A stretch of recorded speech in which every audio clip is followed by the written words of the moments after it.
నమస్కారం. City cable CPC న్యూస్కు స్వాగతం. ముందుగా ముఖ్యాంశాలు.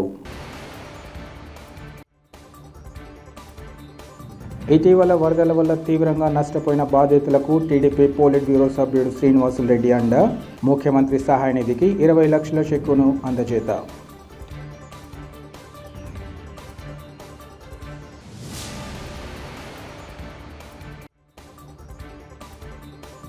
పేదల ఇళ్ల నిర్మాణాలు విస్మరించిన నాటి వైసీపీ, నేటి టీడీపీ ప్రభుత్వాలు.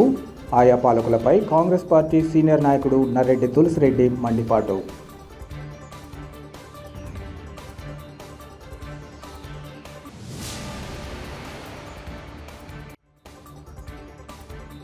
ప్రజలకు జవాబుదారీగా ఉంటూ సంక్షేమం, అభివృద్ధి ప్రజలకు అందించాల్సిన బాధ్యత రాష్ట్ర ప్రభుత్వానిదే.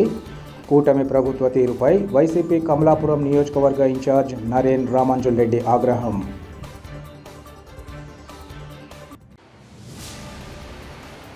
ఇటీవల వరదల్లో తీవ్రంగా నష్టపోయిన బాధితులకు టీడీపీ పోలిట్ బ్యూరో సభ్యుడు శ్రీనివాసులరెడ్డి తమ వంతుగా తోడ్పాటును అందించారు.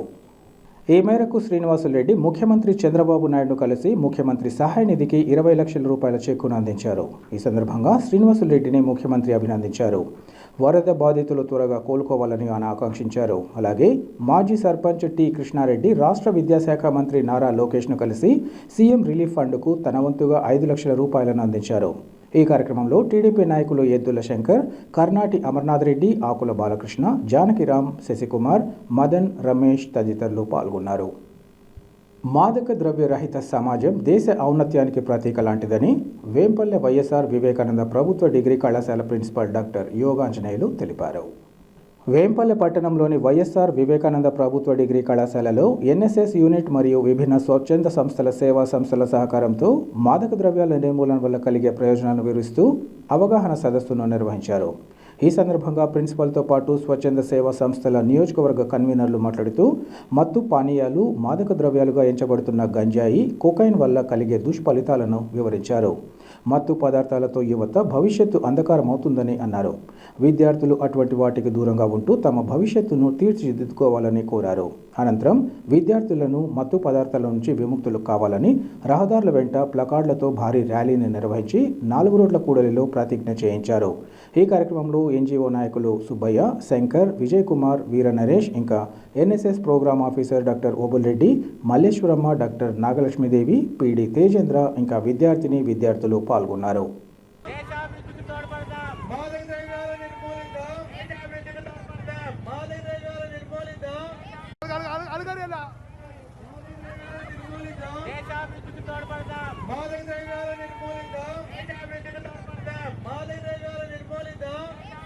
ప్రజలకు జవాబుదారీగా ఉంటూ సంక్షేమం, అభివృద్ధి ప్రజలకు అందించాల్సిన బాధ్యత రాష్ట్ర ప్రభుత్వానిదేనని వైసీపీ కమలాపురం నియోజకవర్గ ఇన్ఛార్జ్ నరేన్ రామాంజుల్ రెడ్డి తెలిపారు. కడప నగరంలోని జిల్లా పరిషత్ కార్యాలయం వద్ద ఉన్న అన్నా క్యాంటీన్ను నరేన్ రామాంజుల్ రెడ్డి పరిశీలించారు. అనంతరం ఆయన అక్కడ మీడియా ప్రతినిధులతో మాట్లాడారు. సెప్టెంబర్ 5వ తేదీ తెరుచుకోవాల్సిన అన్నా క్యాంటీన్లు సెప్టెంబర్ 12వ తేదీ అయినా ఎందుకు తెరుచుకోలేదని ప్రశ్నించారు. కడపలో అన్నా క్యాంటీన్ల విషయం జాప్యం ఎందుకని ప్రశ్నించారు.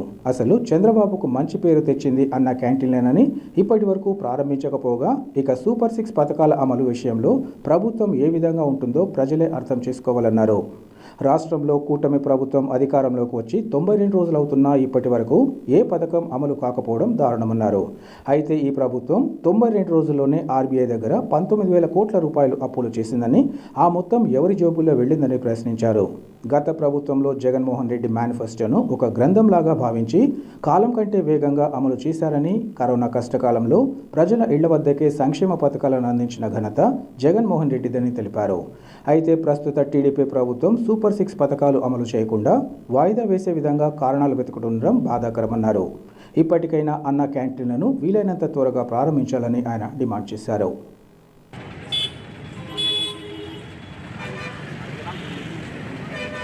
అందరికీ నమస్కారం. నేను మీ నరేన్ రామాంజుల్ రెడ్డి, కమలాపురం వైఎస్ఆర్సీపీ ఇన్ఛార్జ్. ఇవాళ మన కడపలో జిల్లా పరిషత్ ప్రాంగణంలోని అన్నా క్యాంటీన్ వద్ద మనము ఇవాళ ఉన్నాము. ఈ అన్నా క్యాంటీన్ని సెప్టెంబర్ 5వ తారీఖున రాష్ట్ర ప్రభుత్వము 2వ ఫేజ్లో ఈ రాష్ట్రంలో 83 అన్నా క్యాంటీన్లు ఓపెన్ చేయాల్సి ఉంది. దాంట్లో భాగంగా కడపలో 4 అన్నా క్యాంటీన్లను ఓపెన్ చేయాల్సిన పరిస్థితి. కానీ ఈరోజు సెప్టెంబర్ 5వ తారీఖు దాటిపై ఈరోజు సెప్టెంబర్ 12వ తారీఖు, వారం రోజులు గడుస్తున్నా ఎందుకు ఈ అన్నా క్యాంటీన్ను తెరుచుకోలేదు, ఎప్పుడు మళ్ళీ ఓపెన్ చేస్తారు అనే కారణాలు రాష్ట్ర ప్రభుత్వం కావచ్చు, లేకపోతే సంబంధిత అధికారులు కావచ్చు, ప్రజలకు ఎవరికి కూడా విన్నవించుకోలేదు. రాష్ట్ర ప్రభుత్వము రాష్ట్ర ప్రజలకు ఎప్పుడు కూడా జవాబుదారీగా ఉండాలి, కానీ ఎలాంటి జవాబులు ఇస్తుందో ప్రజలే అర్థం చేసుకోవాలి అని చెప్పేసి విన్నవించుకుంటూ, ఒకవేళ విజయవాడలో ఫ్లడ్స్ వస్తే అదొక కారణంగా చెప్పడము, ఒకవేళ చెప్తారేమో అది ఎంతవరకు సమంజసమో అని చెప్పేసి రాష్ట్ర ప్రభుత్వానికి ముందే సూచిస్తున్నాము. విజయవాడలో ఫ్లడ్స్ రావడము అది ప్రకృతి వైపరీత్యము, అది చాలా బాధాకరమైన విషయమే. విజయవాడలో ఫ్లడ్స్ వచ్చాయని చెప్పేసి ఆంధ్ర రాష్ట్రంలో ఉన్న మిగతా ప్రాంతాలలో ప్రజలకు అందాల్సినటువంటి సంక్షేమం కావచ్చు, అభివృద్ధి కావచ్చు, వాళ్ళకు అందించాల్సిన బాధ్యత రాష్ట్ర ప్రభుత్వం పైన ఉంది. ఎట్లయితే విజయవాడ ఫ్లడ్స్ను అరికట్టడము ఎంతైతే, దాన్ని బాగు చేయడం ఎంతైతే రాష్ట్ర ప్రభుత్వం ఒక ముఖ్యమో, అదేవిధంగా అన్నా క్యాంటీన్లు కావచ్చు, లేకపోతే రాష్ట్ర ప్రభుత్వం ఏదైతే సంక్షేమ పథకాలు ప్రజలకు ఇస్తామనేది కూడా అంతే ముఖ్యం మిగతా ప్రాంత ప్రజలకు అని చెప్పి తెలియజేసుకుంటూ, ఈ అన్నా క్యాంటీన్ అనేది దీన్ని వినియోగించుకుంటున్నటువంటి లబ్ధిదారులు మరియు రాష్ట్ర ప్రభుత్వం యొక్క భాగస్వామ్యంతో ఈ అన్నా క్యాంటీన్లు అనేది నడుస్తూ వస్తున్నాయి. ఇలాంటి దానిపైనే అదే కాకుండా చంద్రబాబు నాయుడు గారికి అంతో ఇంతో మంచి పేరు తీసుకొచ్చింది అన్నా క్యాంటీన్. అలాంటి వాటి నిర్వహణ ఈ రకంగా ఉంటే, అంటే 5వ తారీఖు ఓపెన్ చేస్తామన్నది ఇంతవరకు ఓపెన్ చేయకోకుండా ఉంటే, రాష్ట్ర ప్రభుత్వమే పూర్తిగా భరించి ప్రజలకు అందించాల్సినటువంటి సూపర్ 6 పథకాలు అమలు ఏ రకంగా ఉంటుందో ఒకసారి ఈ ఉదాహరణతో ప్రజలందరూ కూడా అర్థం చేసుకోవాలని చెప్పేసి ప్రజలను కోరుకుంటున్నాం. అధికారంలోకి రాకముందు ఎన్డీఏ అభ్యర్థులు అంటే చంద్రబాబు నాయుడు గారి నుంచి తీసుకుంటే మండల స్థాయి నాయకుల వరకు ప్రతి ఒక్కరు కూడా సూపర్ 6 అనేది ప్రజలకు అందజేస్తాము అని చెప్పేసి 100 రోజుల్లోనే అందజేస్తామని చెప్పారు. జూన్ 12వ తారీఖున అధికారంలోకి వచ్చారు. ఈరోజు సెప్టెంబర్ 12వ తారీఖు, 92 రోజులు పూర్తయిపోయింది రాష్ట్ర ప్రభుత్వం అధికారంలోకి వచ్చి. ఇంతవరకు సూపర్ 6 పథకంలో ఏ ఒక్క పథకం కూడా ప్రజలకు అందించలేదు. పైపెచ్చు లోకేష్ బాబు గారు, రాష్ట్ర ఎడ్యుకేషన్ మంత్రి గారు క్లియర్గా చెప్పడం జరిగింది అసెంబ్లీలో, ఈ సంవత్సరము విద్యా దీవెన అంటే తల్లికి వందనం అనే కార్యక్రమం పూర్తిగా తీసేస్తున్నాము, ఈసారి ఇవ్వలేము అని చెప్పడం జరిగింది. అదే కాకుండా ఈరోజు సెప్టెంబర్ 12వ తారీఖు, అంటే ఖరీఫ్ సీజన్ కూడా దాదాపు అయిపోవచ్చే పరిస్థితి. పెట్టుబడి సహాయం కింద రాష్ట్ర ప్రభుత్వం అందించాల్సింది కూడా ఇంతవరకు ఏమి ఇవ్వలేదు. అంటే సూపర్ 6లో ఉండేటువంటి మెయిన్ 2 పథకాలనే వాళ్ళు ఈ సంవత్సరం వాయిదా వేసుకుంటూ వచ్చేసినారు. ఇంకా రాబోయే మిగతా 4 సూపర్ 6లో ఉన్నటువంటి పథకాలు ఏ రకంగా ఇస్తారు, ఎప్పుడు ఇస్తారు అనే దానిపైన ఎటువంటి క్లారిటీ లేదు. 100 రోజులు పూర్తిలో 100 రోజులు కాకముందే అన్నీ ఇస్తామని చెప్పి 92 రోజులు అవుతున్నా కానీ ఎటువంటి కార్యాచరణ, ఏ కార్యాచరణ చేశారు కూడా ప్రజలకు తెలియదు. ప్రజలను పూర్తిగా డార్క్లో పెట్టేసి ఈ రాష్ట్ర ప్రభుత్వం పరిపాలన చేస్తుందని చెప్పేసి తెలియజేసుకుంటూ, ఒక పక్క రాష్ట్ర ప్రభుత్వానికి దానికి వచ్చే ఆదాయం ఒక పక్క వస్తూనే ఈ 92 రోజుల్లోనే 19,000 కోట్ల రూపాయలు అప్పులు ఆర్బీఐ దగ్గర నుంచి తీసుకోవడం జరిగింది. మరి 19,000 కోట్లు ఎక్కడికి పోయినాయి, ఎవరి జేబులోకి పోయినాయి రాష్ట్ర ప్రభుత్వమే చెప్పాలి. ప్రజల జేబులోకి అయితే ఖచ్చితంగా పోలేదు అని చెప్పేసి తెలియజేసుకుంటూ, ఒకసారి మన గత ప్రభుత్వం గురించి ఆలోచన చేస్తే మేనిఫెస్టోను అంటే నవరత్న పథకాలను ఒక పవిత్ర గ్రంథంగా భావించి ప్రజలకు దానికి వీలైనంత త్వరలో చేర్పించే దానికోసం కాలం కంటే వేగంగా పరుగులు పెట్టారు శ్రీ వైఎస్ జగన్మోహన్ రెడ్డి గారు, అప్పుడు వైఎస్ఆర్సీపీ పార్టీ. అలాగా ప్రజలకు ఎప్పుడు ఏం కావాలో వాళ్ళకి ఇస్తూ వచ్చారు. కరోనా కష్టకాలంలో కూడా ప్రజలకు సంక్షేమ పథకాలు ఇంటి వద్దకు జరిపించే దానికోసమై కొత్త మార్గాలను గత ప్రభుత్వం అన్వేషిస్తుంటే ఈ ప్రభుత్వం మాత్రం ప్రజలకు ఏ రకంగా సూపర్ 6 పథకాలను వాయిదా వేసేదానికోసం కారణాలను అన్వేషిస్తుంది. కారణాల వల్ల పేద ప్రజల యొక్క ఆకలి కావచ్చు, వాళ్ళ కష్టాలు కావచ్చు, వాళ్ళ కన్నీళ్లు కావచ్చు తుడచలేరు అని చెప్పేసి రాష్ట్ర ప్రభుత్వానికి సూటిగా విన్నవించుకుంటూ, ఇక ఈ పూర్తిగా తయారైనటువంటి అన్నా క్యాంటీన్ను వీలైనంత త్వరగా ప్రారంభించి ప్రజలకు దాంతో చేయాలనుకున్న మేలును ఇవ్వాలని చెప్పేసి, జనాగ్రహం వచ్చే లోపలనే అది మీరు ఓపెన్ చేసి ప్రజలకు దాని మేలు అందించాలని చెప్పి తెలియజేసుకుంటూ, రాష్ట్ర ప్రభుత్వానికి అన్నా క్యాంటీన్ నిర్వహణ పైన వైఎస్ఆర్సీపీ పార్టీ తరఫున 2 సూచనలు చేయబోతున్నాం. 2014 నుంచి 19 వరకు మీరు అన్నా క్యాంటీన్లు నడిపినప్పుడు కేవలం ఫస్ట్ వచ్చిన 250 మందికి మాత్రమే మీరు భోజనాలు అందించేవారు. కానీ ఇది సంధ్యా సర్కిల్, ఈ కడపలో ఉదాహరణకు తీసుకుంటేనే 4 చోట్ల మీరు ఓపెన్ చేశారు, 4 చోట్ల పెట్టాలనుకున్నారు అన్నా క్యాంటీన్లు. అయితే అక్కడ ఇప్పుడు ఒకసారి మీరు ఆలోచన చేస్తే 7 గంటలకే ఇక్కడ భవన కార్మికులు కావచ్చు, పక్కనే ఉన్న రైతు బజార్ ఉంది, సో రైతు కూలీలు కావచ్చు, ఇక్కడ దగ్గర 2,000 మంది పైగా ఇక్కడ ఉంటారు. సో 250 మందికి మాత్రమే మీరు భోజనం ప్రొవైడ్ చేస్తే మరి మిగతా వాళ్ళ పరిస్థితి ఏమిటి? సో మీరు దయచేసి నెక్స్ట్ టైం దాన్ని ఎప్పుడైతే అన్నా క్యాంటీన్ల యొక్క పర్పస్ ఎప్పుడు సర్వ్ అవుతుందంటే వీలైనంత ఎక్కువ మందికి మీరు అక్కడ భోజన సదుపాయాలు కల్పిస్తే అవుతుంది తప్ప ఫస్ట్ వచ్చిన 250 మందికి మాత్రం కల్పిస్తే కాదు. కాబట్టి మీరు రాబోయే రోజుల్లో వీలైనంత ఎక్కువ మందికి భోజనం దీంట్లో నుంచి పెట్టాలని చెప్పేసి వైఎస్ఆర్సీపీ పార్టీ తరఫున రాష్ట్ర ప్రభుత్వానికి సూచన చేస్తూ, రెండో సూచన ఏమిటంటే ఇది కేవలం అన్నా క్యాంటీన్లు కార్పొరేషన్లు మున్సిపాలిటీలు టౌన్లో అంటే జిల్లా కేంద్రాలలో మాత్రమే ఉన్నాయి. ఇది మండల కేంద్రాలలో కూడా విస్తరించి చేస్తే బాగుంటుందని చెప్పేసి వైఎస్ఆర్సీపీ పార్టీ తరఫున సూచన. ముఖ్యంగా మా కమలాపురం నియోజకవర్గం గురించి మాట్లాడితే 6 మండలాలు ఉన్నాయి కానీ ఎక్కడ కూడా ఒక అన్నా క్యాంటీన్ కూడా లేదు. సో రాబోయే రోజుల్లో ఖచ్చితంగా కమలాపురం మున్సిపాలిటీలో అన్నా క్యాంటీన్ పెట్టడము, చెన్నూరు టౌన్లో 15,000 జనాభా పైచీలుకున్నారు, చెన్నూరు కొండపేట కలుపుకుంటే. కాబట్టి అక్కడ కూడా అన్నా క్యాంటీన్ పెడితే ప్రజలకు ఖచ్చితంగా అన్నా క్యాంటీన్ ద్వారా జరగాల్సిన మేలు జరుగుతుంది అని చెప్పి తెలియజేసుకుంటూ, జనహితం కోసం ఏదైతే సూచనలు చెప్తారో ఆ సూచనలు సహృదయంతో మీరు అమలు చేస్తారు అని ఆశిస్తూ మీ Pochamreddy Narendra Ramanjal Reddy, YSRCP in-charge Kamalapuram. Thank you. గత వైసీపీ నేటి టీడీపీ ప్రభుత్వాల నిర్లక్ష్యం కారణంగా పేదల ఇళ్ల నిర్మాణం ఎక్కడ వేసిన గొంగళి అక్కడైనా చందంగా తయారైందని కాంగ్రెస్ పార్టీ సీనియర్ నేత నర్రెడ్డి తులసిరెడ్డి ఆగ్రహం వ్యక్తం చేశారు. వేంపల్లిలో పేదల ఇళ్ల నిర్మాణ కాలనీని తులసిరెడ్డి ఇతర కాంగ్రెస్ పార్టీ నాయకులతో కలిసి సందర్శించారు. అనంతరం ఆయన మీడియాతో మాట్లాడుతూ కూడు గూడు గుడ్డ ఈ 3 మానవుని కనీస అవసరాలని, ప్రస్తుత పరిస్థితుల్లో సామాన్యుడికి ఇల్లు కట్టుకోవడం ఎంత కష్టమో అందరికీ తెలిసిందన్నారు. అందుకే 50 ఏళ్ల క్రితం 1975లో నాటి భారత ప్రధాని కాంగ్రెస్ పార్టీ అగ్రనేత ఇందిరాగాంధీ 20 సూత్రాల ఆర్థిక కార్యక్రమం కింద అందరికీ ఇళ్లు సూత్రాన్ని చేర్చి పేదలకు ఇళ్లు నిర్మించి ఇచ్చే కార్యక్రమాన్ని ప్రారంభించారన్నారు. అప్పటి నుంచి కేంద్ర రాష్ట్ర ప్రభుత్వాలు వివిధ పేర్లతో పేదలకు ఇళ్లు నిర్మిస్తున్నాయని తెలిపారు. 2004 నుంచి 2014 వరకు ఉమ్మడి ఆంధ్రప్రదేశ్లో కాంగ్రెస్ ప్రభుత్వాలు 60 లక్షల ఇళ్లు పేదలకు నిర్మించగా, ఆ తర్వాత అధికారంలోకి వచ్చిన టీడీపీ, వైసీపీ ప్రభుత్వాలు ఈ పథకాన్ని నిర్లక్ష్యం చేశాయన్నారు.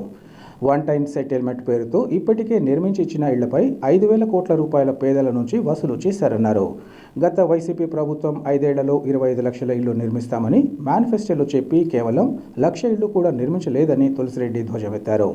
ప్రభుత్వం ఇచ్చే 1,80,000 రూపాయలు ఏమాత్రం సరిపోవడం లేదని, ఎక్కువ వడ్డీకి అప్పులు తెచ్చి లబ్ధిదారులు అప్పుల ఊబిలో కూరుకుపోయారన్నారు. రాష్ట్రంలో ప్రభుత్వం మారి టీడీపీ కూటమి అధికారంలోకి వచ్చాక ఇళ్ల నిర్మాణ కార్యక్రమం ఆగిపోయిందన్నారు. ఇప్పటికైనా పాలకులు వివిధ నిర్మాణ దశల్లో ఉన్న ఇళ్ల నిర్మాణాన్ని పూర్తి చేయాలని, అర్హులై ఇళ్లు లేని వారికి వెంటనే మంజూరు చేసి నిర్మించి ఇవ్వాలని ఆయన డిమాండ్ చేశారు. ఈ కార్యక్రమంలో కాంగ్రెస్ నాయకులు అమర్నాథ్ రెడ్డి, రామకృష్ణ, ఉత్తన్న, సుబ్బరాయుడు, వెంకటేశు, నాగరాజు, వినయ్ తదితరులు పాల్గొన్నారు. ఈ సత్యాన్ని, ఈ వాస్తవాన్ని గుర్తించి భారత మాజీ ప్రధాని శ్రీమతి ఇందిరాగాంధీ గారు 1975లోనే అంటే 50 సంవత్సరాల క్రితమే 20 సూత్రాల ఆర్థిక కార్యక్రమం కింద పేదలందరికీ ఇల్లు అనే సూత్రాన్ని ప్రవేశపెట్టి ఈ ఇల్లు కట్టించడం ప్రారంభించింది. దాని తర్వాత వచ్చినటువంటి కేంద్ర రాష్ట్ర ప్రభుత్వాలు వివిధ పేర్లతో ఈ పేదలకు ఇల్లు కట్టించే కార్యక్రమాలు నిర్వర్తిస్తూ ఉన్నాయి. ఉమ్మడి ఆంధ్రప్రదేశ్లో కాంగ్రెస్ పార్టీ అధికారంలో ఉన్నప్పుడు 60 లక్షల ఇల్లు పేదలకు నిర్మించి ఇవ్వడం జరిగింది. అది కూడా 3 సెంట్ల నుండి 5 సెంట్ల వరకు ఆ యొక్క యూనిట్ విస్తీర్ణం ఇచ్చి కట్టించడం జరిగింది. దాని తర్వాత వచ్చినటువంటి తెలుగుదేశం, వైకాపా ప్రభుత్వాలు పేదలకు ఇళ్ల నిర్మాణ కార్యక్రమాన్ని నిర్లక్ష్యం చేయడం జరిగింది. ప్రత్యేకించి జగన్ ముఖ్యమంత్రిగా ఉన్నప్పుడు వన్ టైం సెటిల్మెంట్ పేరుతో శాశ్వత గృహ హక్కు పథకం అని పేరు పెట్టి అంతకుముందు కట్టిన ఇళ్ల నుండి పేదల నుండి 5,000 కోట్ల రూపాయలు వాళ్ళ నుండి తీసుకోవడం జరిగింది. 5 సంవత్సరాలలో 25 లక్షలు నిర్మిస్తామని చెప్పేసి మేనిఫెస్టోలో పేర్కొని ఆఖరికి 1,00,000 ఇళ్ళు కూడా నిర్మించలేదు. ప్రస్తుతం మనం పులివెందుల అసెంబ్లీ నియోజకవర్గం వేంపల్లె మేజర్ గ్రామ పంచాయతీ పరిధిలో ఉన్నటువంటి జగనన్న ఇళ్ల కాలనీ వద్ద ఉన్నాం. ఇక్కడ 620 ఇళ్ళు మంజూరు చేయడం జరిగింది. ఇందులో 1/3 భాగం కూడా పూర్తి కాలేదు. ఇప్పటికీ కేవలం 3 ఇళ్లలో మాత్రమే సంసారం చేస్తున్నారు, మిగతా వాళ్ళంగా చేరలేదు. కొన్ని స్టార్ట్ కాలేదు, కొన్ని బేస్మెంట్ లెవెల్లో, కొన్ని లింటిల్ లెవెల్లో, కొన్ని రూఫ్ లెవెల్లో, కొన్ని రూఫ్ కాస్ట్ లెవెల్లో, ఉండిపోయినాయి. కంప్లీట్ అయిపోయి అన్ని విధాలుగా చేరిన కుటుంబాలు 3 కుటుంబాలు. ఇది పరిస్థితి. ఈ లోపల గవర్నమెంట్ మారింది. తెలుగుదేశం పార్టీ అధికారంలోకి వచ్చిన తర్వాత ఈరోజుకు కరెక్ట్గా 3 నెలలు అయింది. మొత్తం ఎక్కడ వేసిన గొంగలు అక్కడే ఉన్న చందంగా తయారైపోయింది. ఇంతవరకు హౌసింగ్ గురించి ఒక విధానపరం నిర్ణయమే తీసుకోలేదు. దానికి తోడు ఇసుక కొరత. ముందుగా ఇచ్చేదే యూనిట్ కాస్ట్ వచ్చేసి 1,80,000. అది ఏ మూలకు చాలదు. దానికి చాలామంది వచ్చేసి ₹2 వడ్డీకి ₹3 వడ్డీకి అప్పు తెచ్చుకొని వాళ్ళు ఇచ్చే గవర్నమెంట్ ఇచ్చే 1,80,000కు ఇంకా 3 లక్షలు 4 లక్షలు వేసుకొని ఆ అప్పుకు వడ్డీ చెల్లించలేక అవస్థపడుతున్నారు. ఏదో సామెత ఉంది, లాలం దొరికిందని నాడా దొరికిందని గుర్రాన్ని కొని గుగ్గులు పెట్టలేసి వచ్చినట్టు ఏదో గవర్నమెంట్ ఇస్తానని చెప్పేసి క్యాన్సిల్ చేయించుకొని అది మధ్యలో ఆగిపోతేనే అర్ధాంతరంగా ఆగిపోతే భయంతో వడ్డీకి తెచ్చుకొని అప్పులు తెచ్చుకొని కట్టలేసి వస్తున్నారు. కానీ ఇప్పటికైనా చంద్రబాబు ప్రభుత్వం తక్షణం హౌసింగ్ విధానం మీద ఒక నిర్ణయం తీసుకొని ఆల్రెడీ వివిధ నిర్మాణ దశల్లో ఉన్నటువంటి ఇల్లు ఇది ఏదో జగన్ ప్రభుత్వంలో మంజూరైనాయి మేమెందుకు ఇవ్వాలా అని అనుకోకుండా వాటిని అన్ని విధాలుగా పూర్తి చేయాలని, అదేవిధంగా ఇంకా ఇల్లు మంజూరు కాక అనేక మంది అర్హులు ఉన్నారు, వాళ్ళకు కూడా ఇల్లు మంజూరు చేసి నిర్మించి ఇవ్వాలని కాంగ్రెస్ పార్టీ డిమాండ్ చేస్తూ ఉంది. ఓ ఆవు మరణించగా హిందూ సంప్రదాయం మేరకు అంత్యక్రియలు నిర్వహించి తమకున్న మానవతా దృక్పథాన్ని గో సంరక్షణ సేవా సమితి ప్రతినిధులు చాటుకున్నారు. వేంపల్లె పట్టణంలో రాఘవేంద్ర హై స్కూల్ వద్ద ఒక ఆవు మరణించింది. ఈ విషయాన్ని గుర్తించిన రహమతుల్లా అనే వ్యక్తితో పాటు పలువురు మహిళలు విషయాన్ని గో సంరక్షణ సేవా సమితి సభ్యులకు తెలియజేశారు. దీంతో వారు వేంపల్లి వెటర్నరీ డాక్టర్ సాదిక్ బాషాను పీల్చుకొని వచ్చి ఆవును పరీక్షించారు. అయితే అప్పటికే ఆవు తుది శ్వాస విడిచిందని పశు వైద్యులు తెలపగా గో సంరక్షణ సేవా సమితి సభ్యులందరూ అక్కడికి చేరుకుని ఆవు యజమానికి తెలియజేసి హిందూ సంప్రదాయంలో అంత్యక్రియలను నిర్వహించారు. ఈ సందర్భంగా వారు మాట్లాడుతూ రోడ్లపై మనం వదిలేసిన వ్యర్థ పదార్థాలు తిని గోమాత అన్యం పుణ్యం తెలియక మరణించిందన్నారు. ఈ క్రమంలో పంచాయతీ అధికారులు పట్టణ పురవీధుల్లో చెత్తా చెదారంపై ప్రత్యేక దృష్టి సారించి మూగ జీవాలను కాపాడాలని కోరారు. అలాగే మూగ జీవాలను సంరక్షించుకునే బాధ్యత ప్రతి ఒక్కరిపై ఉందని గ్రామంలోని ప్రజలకు గుర్తు చేశారు. ఈ కార్యక్రమంలో గో సంరక్షణ సేవా సమితి సభ్యులు పుల్లగూర గోవర్ధన్, దొంతు సుమన్, జూటూరు సుమంత్, హిందూ ఐక్యవేదిక జిల్లా కార్యవర్గ సభ్యులు గాలి హరిప్రసాద్, వేంపల్లె గ్రామ పంచాయతీ సిబ్బంది తదితరులు పాల్గొన్నారు. వార్తలు ముగించే ముందు ముఖ్యాంశాలు మరోసారి. ఇటీవల వరదల వల్ల తీవ్రంగా నష్టపోయిన బాధితులకు టీడీపీ పోలిట్ బ్యూరో సభ్యుడు శ్రీనివాసులరెడ్డి అండ, ముఖ్యమంత్రి సహాయ నిధికి 20 లక్షల చెక్కును అందజేత.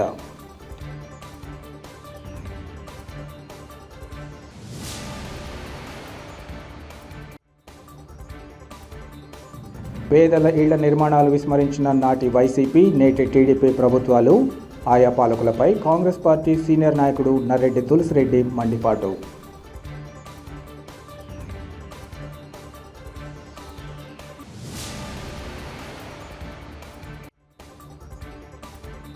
ప్రజలకు జవాబుదారీగా ఉంటూ సంక్షేమం, అభివృద్ధి ప్రజలకు అందించాల్సిన బాధ్యత రాష్ట్ర ప్రభుత్వానిదే. కూటమి ప్రభుత్వ తీరుపై వైసీపీ కమలాపురం నియోజకవర్గ ఇన్ఛార్జ్ నరేన్ రామాంజుల్ రెడ్డి ఆగ్రహం.